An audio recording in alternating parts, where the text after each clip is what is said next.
बिस्मिल्लाहिर्रहमानिर्रहीम, अस्सलाम वालेकुम। आज का दिन इमरान खान के लिए बहुत भारी था, मतलब इमोशनली भी, सियासी तौर पर भी इतना भारी था कि वो क्या कहते हैं कि आज ना सिर्फ आसमान टूटा इमरान खान साहब के ऊपर, बल्कि जमीन भी तंग हो गई। जी हाँ, एक नहीं दो झटके, और दो भी ऐसे झटके जिसका इमरान खान साहब का सहना बहुत ज्यादा मुश्किल है। एनीवेज, उसके बारे में मैं आपको डिटेल्स में बताऊंगी, लेकिन सबसे पहले मैं ये चाहती हूँ कि मैं इस वीडियो के अंदर एक ऐसी चीज का जिक्र करूँ जो कि मेरे ख्याल से एक्सपेक्ट किया जा रहा था बहुत अरसे से, कि एक ऐसी खातून जो कि पीटीआई का फेस है, वो मंजर-ए-आम पर आएंगी और आ करके वो भी पीटीआई को डिच करा देंगी, वो पीटीआई के बयानिए को डिच करा देंगी। कुछ ऐसी सूरत हाल हुई। खैर एनीवेज, इसके ऊपर लोगों की दो राय हैं, मैं दोनों राय आपके सामने रखूंगी। उसमें से एक मेरी राय है और एक वो राय है जो कि दूसरा पर्सपेक्टिव है लोगों का। और जिस खातून की मैं बात कर रही हूँ, उनका लाहौर से, पंजाब से बिल्कुल कोई ताल्लुक नहीं है। उनका ताल्लुक पीटीआई से जरूर है और उनका ताल्लुक डेरा गाजी खान से है। जी हाँ, जरताज गुल साहिबा की मैं बात कर रही हूँ। जरताज गुल साहिबा ऑल द वे डेरा गाजी खान से उठी और चल पड़ी। मुसाफिर निकला, मुसाफिर ही है ना, मुसाफिर निकला और इसलिए निकला कि भाई हमें कुछ छूट मिल जाए, हमें कुछ रिलीफ मिल जाए। रिलीफ वो क्या चाहती थी, उनको कहीं किसी ने बता दिया कि जी जो पेशावर हाई कोर्ट है ना, वहां पर पीटीआई के बहुत ज्यादा फैन क्लब है और पेशावर हाई कोर्ट के अंदर जो है लूट सेल लगी हुई है रिलीफ की। जो पीटीआई मांगती है पेशावर हाई कोर्ट उसको दे देता है। अब किसी ने जरताज गुल साहिबा को ये गाइड किया, वो चली गई।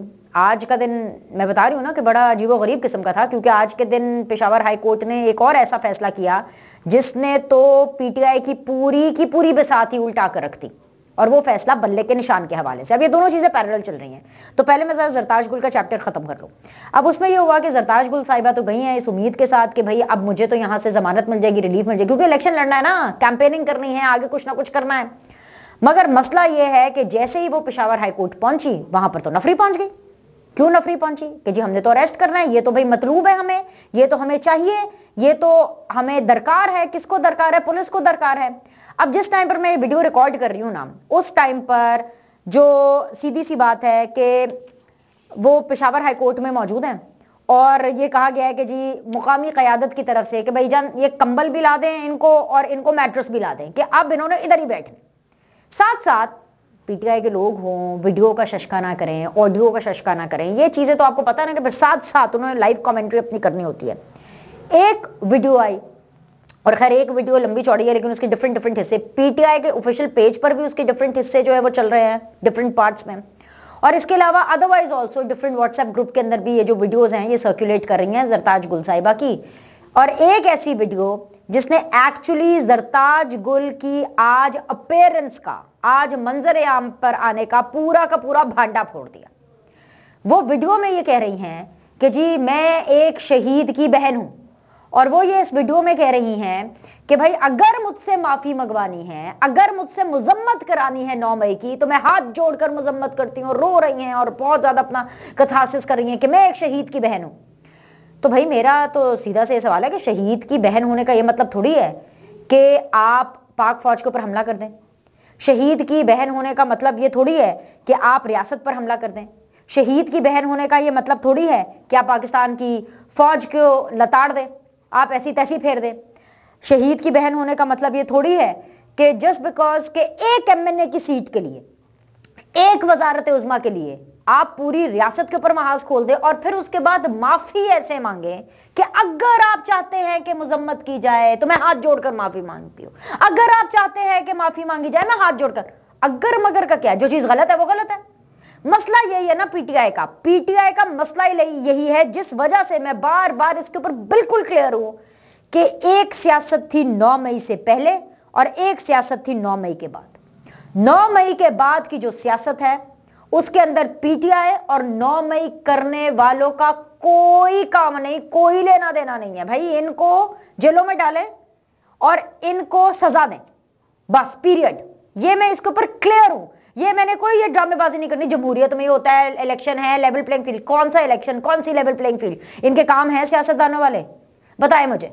मैं फिर से अपना राग अलापना शुरू करूं कि माजी में क्या क्या कुछ नहीं हुआ पॉलिटिकल पार्टीज के साथ, क्या क्या कुछ नहीं हुआ सियासतदानों के साथ, एस्टैब्लिशमेंट ने क्या क्या कुछ नहीं किया है सियासतदानों के साथ, लेकिन किसी सियासतदान ने, किसी पॉलिटिकल पार्टी ने ये जुर्रत, ये हिम्मत नहीं की कि ये वो इतनी बेहुदा लेवल की सियासत करे कि भाई हमला ही कर दे फौज के ऊपर। जीएचक्यू के ऊपर हमला कर दिया, लाहौर के कोर कमांडर के ऊपर के घर के ऊपर हमला कर दिया, ISI के दफातर पर हमला कर दिया, मियां वाली की एयरबेस पर हमला कर दिया। ये क्या बकवास है? हाँ, ये बकवास है। और फिर उसके बाद आ जाए जी रोना पिटना करने के, जी हमारे कागजात नहीं एक्सेप्ट हो रहे, मैं तो इलेक्शन लड़ना चाहती हूँ। मैं तो क्यों इलेक्शन लड़ना चाहती है? हम नहीं चाहते इस किस्म के वायलेंट और क्रिमिनल किस्म के लोग जो है वो इलेक्शन लड़े और पार्लियामेंट के अंदर आए और फिर 9 मई करके उसके बाद भाग जाते हैं। उसके बाद आते हैं तो अपने फैमिली के शहीदों के पीछे छुप जाते हैं, और जो मर्द हजरात है उनका ये काम है कि अपने खानदान की औरतों के पीछे छुप जाते हैं। ये अच्छा निकाला है इन लोगों ने। वैसे मतलब ये तो कमाल हो गया। अब वो जो एक वीडियो है ना, वीडियो क्या थी वो मैंने आपको बता दी।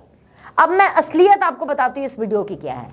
इस वीडियो की असलियत मैंने आपको पहले दूसरे पॉइंट ऑफ व्यू से बताया। ये वीडियो आई और देखे जी PTI इसका यही प्रचार करिए कि देखे जी वो कैसे कह रही है वीडियो के अंदर कि हम तो जो है वो शहीदों की फैमिली से हैं और हमने तो कहीं नहीं जाना, मैंने इधर पाकिस्तान में ही रहना है और मेरे पास कोई जो है वो लंदन में घर नहीं है और मैंने लंदन नहीं जाना और मैंने इसी सब पासपोर्ट पे रहना है।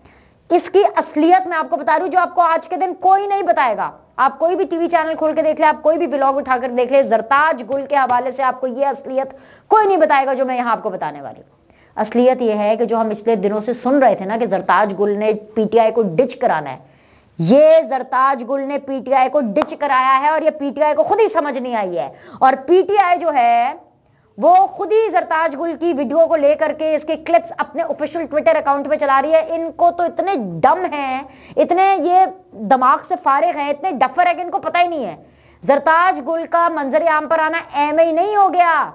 जरताज गुल पूरी प्लानिंग के साथ मंजर आम पर आई हैं कि भाई वो तो इतना PTI का दिफा करती रही हैं, इतना बढ़ चढ़कर बोलती रही हैं, तो अभी अब वो क्या करेंगी। तो ये एक तरीका था PTI से जान छुड़वाने का। वो इस वीडियो मैसेज के जरिए भी अपनी CV डाल रही थी, वो इस वीडियो मैसेज के जरिए भी एस्टैब्लिशमेंट से ये गुजारिश कर रही थी कि मैं तो लंदन नहीं जाऊंगी, मैं तो पाकिस्तान में रहूंगी, पाकिस्तान ही मेरा घर है, मैंने तो सब पासपोर्ट पे ही रहना है और मैं एक शहीद की बहन हूं और मुझे पता है कि जो मेरा शहीद भाई था वो 5 फुट 10 इंच पता नहीं 5 फुट 8 इंच का था और उसके हाथ अकड़े हुए थे जब उसको जो है लहद में उतारा गया।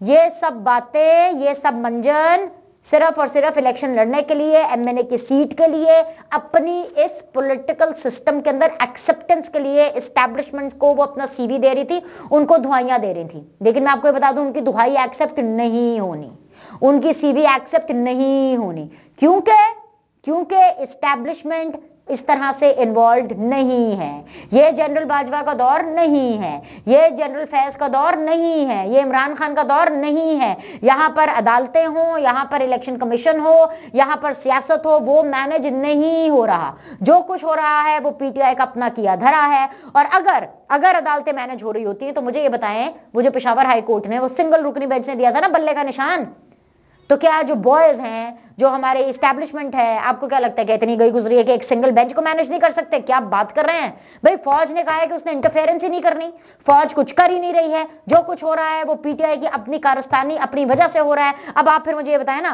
कि एक ही पेशावर हाई कोर्ट और 2 फैसले, एक तो ये कि अभी तक जब तक मैं वीडियो रिकॉर्ड कर रही हूं जरताज गुल साहिबा को जमानत नहीं हुई है। क्यों भाई बताएं मुझे, नुमान साहब हुई है कोई जमानत? नहीं हुई ना? नहीं, हाँ नहीं हुई अभी तक जब तक मैं वीडियो रिकॉर्ड कर रही हूं। मुझे नहीं पता कि कल सुबह क्या हो जाएगा। दूसरी चीज ये कि आज पेशावर हाई कोर्ट ने PTI इंट्रा पार्टी इलेक्शन और इंतखाबी निशान केस पर अपना हुक्म इम्तनाई वापस ले लिया, यानी स्टे वापस ले लिया। स्टे वापस लेने का क्या मतलब है कि जो इलेक्शन कमीशन का फैसला था वो बरकरार रहेगा। इलेक्शन कमीशन का क्या फैसला था इंट्रा पार्टी इलेक्शन को लेकर के PTI के कि ये इलेक्शन बोगस है, ये 2 नंबर इलेक्शन है, इसके ऊपर SOP पूरे नहीं हुए, ये रॉन्ग नंबर है भाई, ये सिलेक्टेड इलेक्शन है, ये इलेक्टेड इलेक्शन नहीं है तो बल्ला नहीं दिया जाएगा। तो अब PTI के पास बल्ला नहीं है, PTI को बल्ला नहीं मिलेगा। अब आगे क्या होगा? मसला यह है कि जो इंट्रा पार्टी इलेक्शन और इंतखाबी निशान से मुताल्लिक जो PTI का फैसला हो गया है उसमें सबसे बड़ी जो ऑप्शन PTI के पास है वो ये है कि टेक्निकली तो एक डिवीजन बेंच के पास जाएगा, लेकिन PTI ने जल्दी करनी है सुप्रीम कोर्ट के पास जाने के लिए कि जी 80 थे सुप्रीम कोर्ट को जाना है, 80 थे सुप्रीम कोर्ट को जाना है। चलिए जी वहां जाके भी अपना शौक पूरा कर लें। मामला यह है कि आखिरी तारीख 13 जनवरी, गोल्डन डेट क्या है? 13 जनवरी। 13 जनवरी को क्या होना है? तमाम उम्मीदवारों को उनके इंतखाबी निशानात अलॉट होने हैं। तो मसला क्या है? वक्त कम है, मुकाबला सख्त है। मैं आपको वसूख से बता रही हूं इन चीजों को देखते हुए कि PTI को बल्ला नहीं मिलना क्योंकि वक्त कम है। दूसरी वजह जिस वजह से PTI को बल्ला नहीं मिलना, यह भी PTI के अब भी तुसी फौज ते पा दो, ए भी फौज ते पा दो, हालांकि फौज का कोई लेना देना नहीं है भाई। पीटीआई ने क्यों नहीं अपने इलेक्शन कराए? जब इलेक्शन कराए तो इतने भोंडे इलेक्शन क्यों कराए? और फिर जब इतने भोंडे 2 नंबरी से इलेक्शन कराए, इलेक्शन के बजाय इन्होंने सिलेक्शन किया, तो इनकी अपनी पार्टी के अंदर से ही नौरीन भी रो रही है, नौरीन के आंसू नहीं थम रहे थे, और वहां से अकबर एस बाबर। ठीक है, मैंने देखा है, मैंने सुना है, बड़े बड़े लोग, बड़े बड़े जो है ना, वो कह रहे होते हैं नून लीग में भी ऐसे इंटर पार्टी इलेक्शन होते हैं, पीपल्स पार्टी में भी होते हैं। बिल्कुल ऐसे ही होते हैं, मैं बिल्कुल मानती हूं, बिल्कुल ऐसे ही इलेक्शन होते हैं, मगर एक फर्क है, और वो फर्क मैं आपको समझाना चाहती हूं। आज तक पीपल्स पार्टी और नून लीग में जो जो इंटर पार्टी इलेक्शंस हुए हैं, उसमें विद इन द पार्टी जो मेंबर हैं, उनमें से कोई इलेक्शन कमीशन में नहीं गया, या उनमें से किसी ने उन इंट्रा पार्टी इलेक्शन के ऊपर सवाल नहीं उठाए। अकबर एस बाबर मेंबर है भाई, रजिस्टर्ड मेंबर है, उन्होंने इख्तलाफ किया, उन्होंने कहा 2 नंबर है, बोगस है। नौरीन बेचारी रोई जा रही है, रोई जा रही है, रोई जा रही है। नौरीन के आंसू आज थमे होंगे जब बल्ले का निशान इनसे वापस मिला। तो मामला यह है कि जब आपकी खुद पॉलिटिकल पार्टी में से, आपके अपने ओहदेदारों से, आपके अपने अरकान में से यह आवाज उठेगी कि भाई ये इलेक्शन ठीक नहीं है, तो मुझे बताएं, दुनिया की किसी भी कोर्ट में चले जाएं, दुनिया की किसी भी अदालत में चले जाएं, कोई इन इंट्रा पार्टी इलेक्शंस को नहीं मानेगा। तो बल्ला तो गयो, बल्ला गया। और जब मैं कहती हूं ना, आसमान भी गिरा, इमरान खान पे जमीन भी तंग हो गई, बल्ला तो गया, बल्ला तो नहीं मिलना।